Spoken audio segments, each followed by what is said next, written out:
My presentation is literally just a guide for me to try stay on track and tell you the important pieces that you should hear. And because there's a lot. I'm a serial entrepreneur, they call me, and I like to start businesses as soon as I get bored. So I was just recently in China, and I told my staff before that, I said, okay, you guys, be prepared when I get back. They're like, what do you mean? I'm like, well, I got 13 hours on the plane with no cell service and nothing to do, so I'm probably going to come back with 5 business ideas. So, but anyways, my presentation is called Chasing Dreams, and this is literally my life. This is what I do. Okay. Besides this, don't like it. We gotta remove that show. Yeah. I have wanted to be an entrepreneur my entire life. I think I've had it in my heart, and I've been passionate about entrepreneurship since I was 12 years old. We grew up in a very poor family in Winnipeg. My mother was a single mother our entire life. And there was 3 of us, so I'm the middle child. She had 3 daughters, and my mom worked a multitude of jobs at any given time. So I've been a young mom, helping her with my little sister since I was 12 years old. And I always see my mom struggle. My mom worked 3 jobs, 2 or 3 jobs. She'd come home, change, go to the next job, and off she went. And that's what I did, and I helped her. And after she was done work, all the jobs she did, she had $1 left. And so once a month we would get 1 big bag of chips, and I always tell the story because it's funny. My sister, we loved ketchup chips. That was our favorite brand. And so my mom would come home with this big bag of chips. My sister would grab it, run into the bedroom, lock the door. She'd go in and lick off all the ketchup off the chips. It was her favorite, not the chip. Throw it back in the bag, come back out, give it to me, and she says, here you go, I'm done now. I'm like, oh, thanks. So I air out my chips and just like carton. But yeah, so that was the start of the journey, and I thought, okay, well, there's got to be more to life than just having $1 left at the end of the 2 weeks. And so I thought, okay, I wanted to contribute. So this is what started my journey. I 12 years old, I said, Mom, I want to help, I want to contribute. And we didn't have lots left, and I was a cook already at 12, 13, right? So I'm like, okay, I'm gonna make cookies. And so started making all these cookies, send them with her to work. She'd sell out every day, come home with a little pile with a little bag of cash. Here you go, you sold out again today. I'm like, perfect. After about a month, she's like, okay, my girl, when are you gonna pay for your supplies? Well, what do you mean? I've been making cookies for a month. I said, I've had supplies this whole month. She's like, yeah, but you didn't pay for them. I'm like, oh, right. So I really wasn't getting ahead because she was buying all the stuff I was keeping in and spending it. Being foolish about how I spent my little profits, which really wasn't profits at the end. So I ended up stopping doing the cookie company. But in there somewhere, I still wanted to be an entrepreneur. I just didn't know what at the time. So that's kind of how it started. I've worked many jobs over the years. I've worked at Winnipeg Regional Health Authority. I was a baker coordinator for a time. But in my heart, I always wanted to be an entrepreneur, and I didn't know what that meant. So I'm a mother of 5, 3 of my own children, and 2 I fostered since they were born, 10 and 9. And I'm a person, I believe in giving back. So we lived in a women's shelter for a time. I was in foster care for a time. So I always told myself that if I was ever in a position to give back, I would do that. So I remembered what it was like to be in a foster home when I was a little girl. And I thought, I never wanted anybody to feel that way and how I felt. So when an opportunity came to take a little boy who had special needs, I took him in. And this was just when I was starting my company. And it was the hardest thing in the world. But I believed in helping him. And I thought him going to any other home, he would be bounced around because of all his conditions. And I thought I had all this love to give, and that's who I am. So I poured myself into him and brought him to work with me. I set up a bassinet beside my desk because he's too small to go to daycare. So they did. So he's grown up in the company. He has autism, global developmental delay, and global apraxia. And he has no speech, and he's 10 years old, so he's just a part of our life.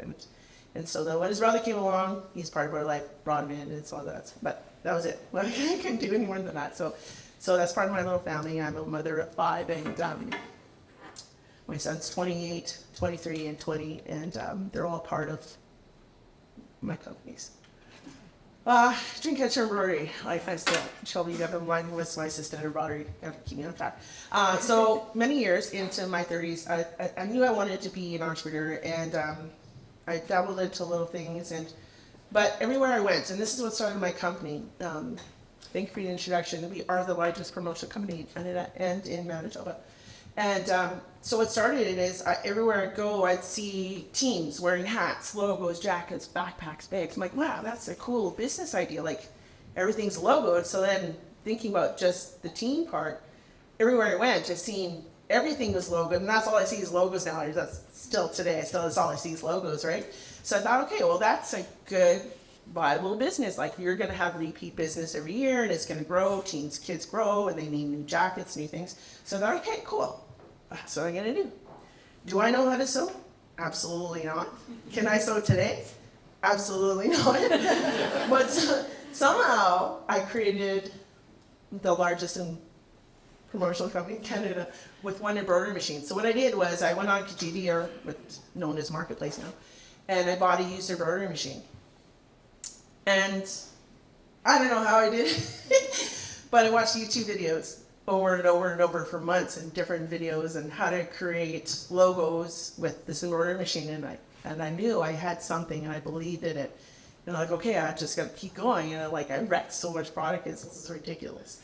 But I did it. And so in 2011, I started what started out was Dreamcatcher Embroidery. I later changed the name to Dreamcatcher Promotions, which it is today. One thing is really important, and I tell entrepreneurs this all the time, is I see a lot of mistakes happen in entrepreneurs, and they want to be a business owner, which is great. Please do, but make sure you have a solid base first. I literally worked 18-hour days my first year. I worked as a daycare coordinator during the day. I did embroidery in the evenings. So I started building a client base until I got to the point where it's like, okay, I said to my late husband, I had to make a decision. I said, I'm a mom first. Before I'm anything, before I'm a daughter, before I'm a sister, before I'm whatever, I'm a mom. As soon as you give birth to a child, you're a mom. And I always kept that in the back of my mind, is my children. Every 2 weeks, I had a steady paycheck, and I was like, okay, that paid the bills, that paid the groceries, whatever. And I didn't worry about it, but entrepreneurship is a totally different world. You have no idea what you're getting into. You don't know if it's going to succeed. But I had to make a decision because I was missing hockey games, football games, soccer games.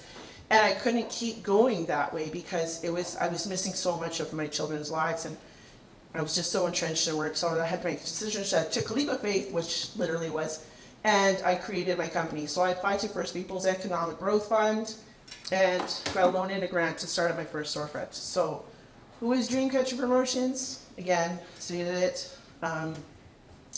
Within my 3 companies, I have 66 employees. And we've grown from one little embroidery machine to now 10 heads, and we are the largest screen printing facility within Manitoba. See, I'm not used to this. I just go on, see my pants most of the time.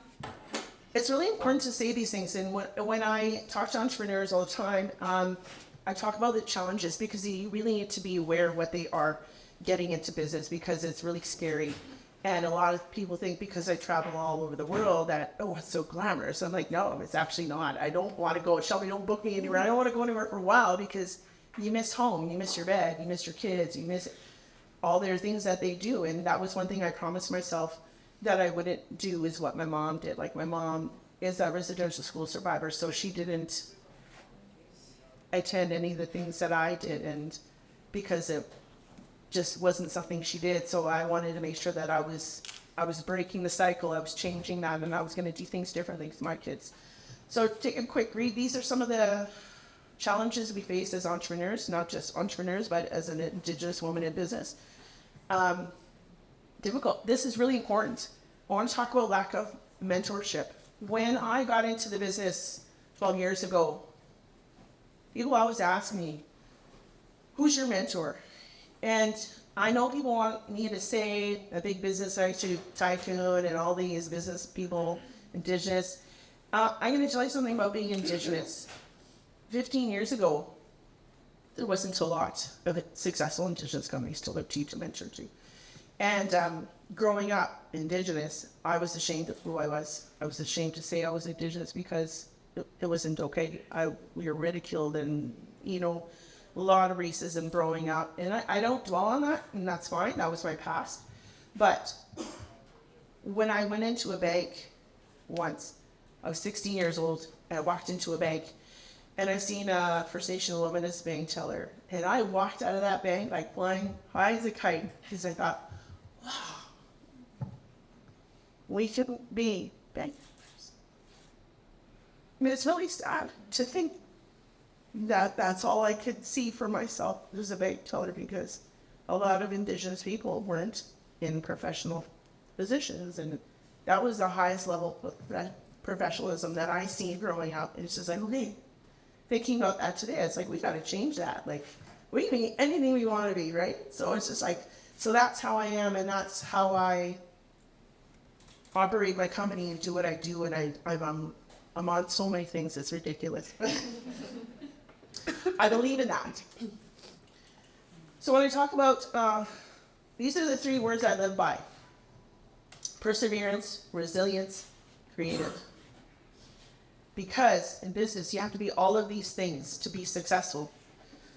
And it's so true. Sorry, I'm trying to wrap this up. How should I? This is. Okay, I can see the walk. Okay. Perseverance. Perseverance in doing something difficult despite difficulty or delay in achieving success. This is such a strong word for me because there's been so many obstacles in my journey, literally, that impacted me surviving. My first year in business, I took a $40,000 loss. That was big. I probably didn't draw my first decent salary until year 3, year 4. The first 2 years, I thought about throwing in the towel at least 20 times, for sure, 20 times. And you know what kept me going is I look at my children, and it's their faces that made me keep going, because I was doing this for them. I was wanting to break that cycle and provide more and do more for them than I ever had in my life. So the one day that I was at home, I was crying. I'm like, that's it, I'm not going back to the office. I'm throwing in the towel. I don't want to do this no more. I'm not going back. And then my daughter comes home from school, and she says to me, Mom, guess what? I'm like, what, girl? And I was trying to hold back my tears. I didn't want them to see me crying. And she said, Mom, all my friends think I'm so cool now. I said, what do you mean? I said, you are cool. She's like, no. They always got me because I'm a little thin girl. But today they thought it was so cool. And I said, oh, really? I said, what changed? They said, your mom owns a business. I'm like, damn it. It was going to quit. Say hello. Give a girl, thank you. Give a big hug. And off I went to work the next day. But it was those moments that I needed to, lift me up and keep me going. So resilience, another word. I always tell people, as an Indigenous person, we live by this word. This is like ingrained in our blood, and everything we do, we're resilient. There was a time many years ago that they tried to get rid of our culture. And many of you probably know the history. I'm not going to get into it because I want a couple of minutes. But again, another word I live by, creative. Creative is a really, really great word, because you, in business, you have to be creative in everything you do. And you always got to think on your feet, how am I going to do this? And, when COVID hit, I took on a new facility. So we've grown out of 5 locations in the last 11 years. And we are now in 33,000 square feet. And I had to figure out a way to survive COVID. We got rid of a shop, moved into a new one, which is 3 times the rent. But I could see that we were progressing as a company and we were growing. And I needed more space to grow. And that was the first time I thought I was going to fail as a company. It was like, how am I going to survive this? And so we had to be creative and said, okay, well, we got all this product. We can put it in bins and bags and take it and sell it across the country at trade shows, conferences. And so now I hired a girl and took our website and created an e-commerce piece to it so that we could sell all this product. And we did $275,000 in sales in 7 months to carry us through. But it's really cool because I started a little company with one embroidery machine. And when we did our feasibility study and we did our business plan, the guy that wrote my business plan, he projected by the end of year 3 that we would make $375,000 in sales. Within 6 months, we did $675,000, which is really awesome. And today we're a multi-million-dollar company, so which is it goes to show.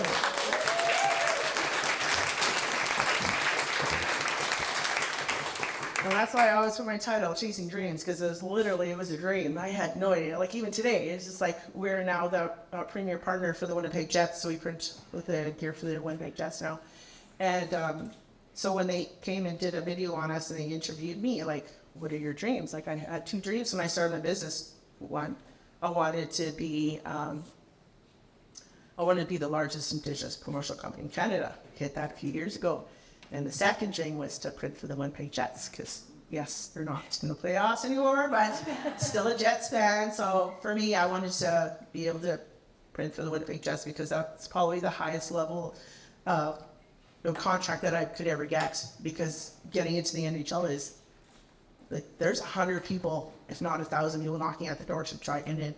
And us, small Indigenous company, well, they don't say we're not small anymore, but I still say you're small.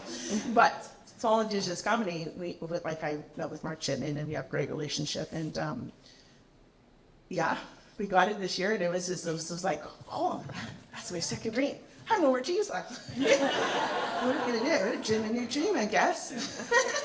So anyway, so when I created this, I told you, example, when I created my first company, we started the retail part. So it's like, okay, we've got to separate the two. So coming out of COVID, I created my second company, which is Indigenous Nations Apparel Company.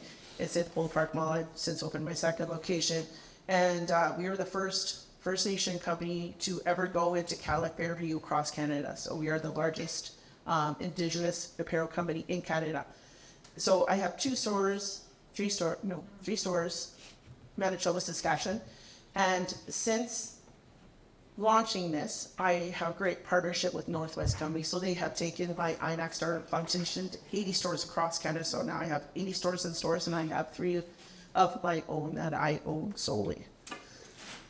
Partnership with Northwest Company, really great company to work with.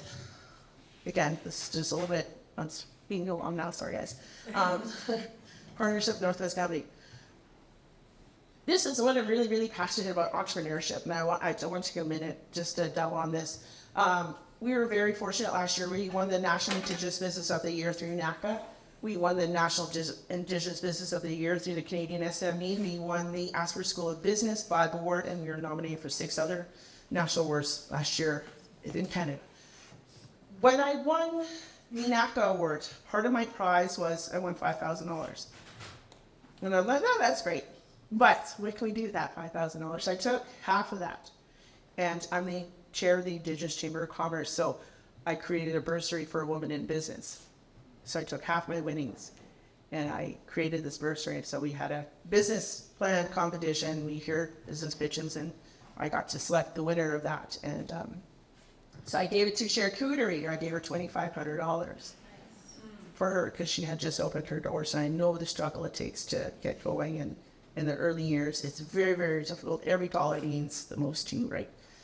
So she had asked me, she said, what can I do to repay you for this? And then I told her, I said, I just celebrated my 10 years.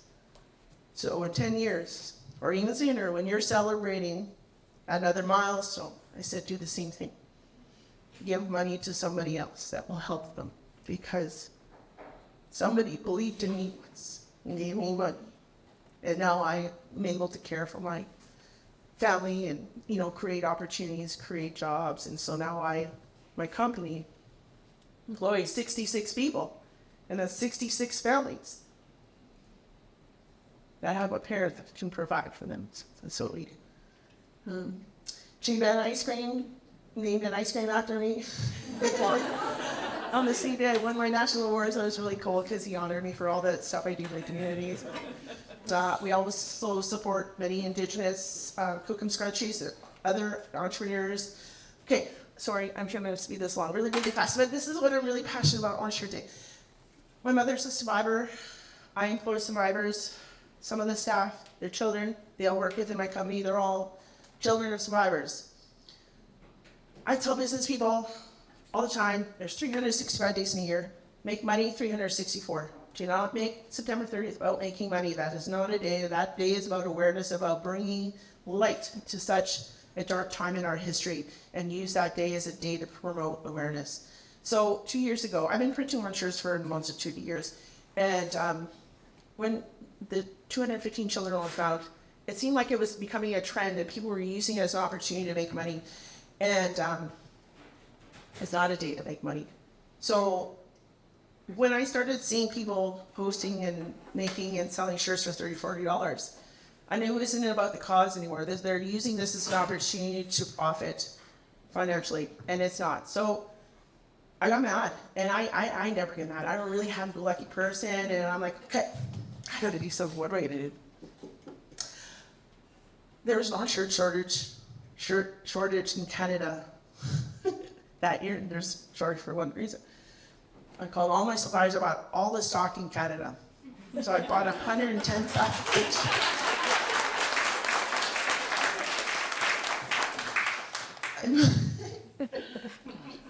I still feel sheepish about this, but I kind of don't. But so 110,000 shirts. My staff were like, where are we going to put all this stuff? I don't care. We'll have to figure it out. So we're doing like pallets were coming by the truckloads and we're loading them into the warehouse. And we ran out of room. Like we had just a little walking path at one point, and they're like, okay, there's no more room. There's 10 more pallets coming. Okay, let's see it as you can. I don't care. We're putting it in the warehouse. I'm not sitting that. But it didn't mean that I wasn't willing to help people that wanted orange shirts. But I knew I had a good client base, and this is very dear to me, and I believe it should come from an Indigenous company, Indigenous bridge, and I know I'm the largest one in Canada. So you want an orange shirt, order from an Indigenous company. This is just a little bit of our expansion and growth. Again, we are now the largest printer in Winnipeg. We have 33,000 square feet, 66 staff. We have walkthrough Wednesdays. Anybody interested, we open our doors to the public. So if anyone wants to come see how our facility runs, just call the office and book a time. Again, I double into some of the awards. I mean, I always put this here because, and it's not to toot my own horn. I am the least person. I don't care about me. This is an accomplishment for my staff because it's the people behind the desk, behind the machine, behind answering the phone. These are the people. This is their award. So when we put it up on the wall, this is their accomplishment. So when we went to Gatineau, Quebec to receive one award, I brought a team of 8.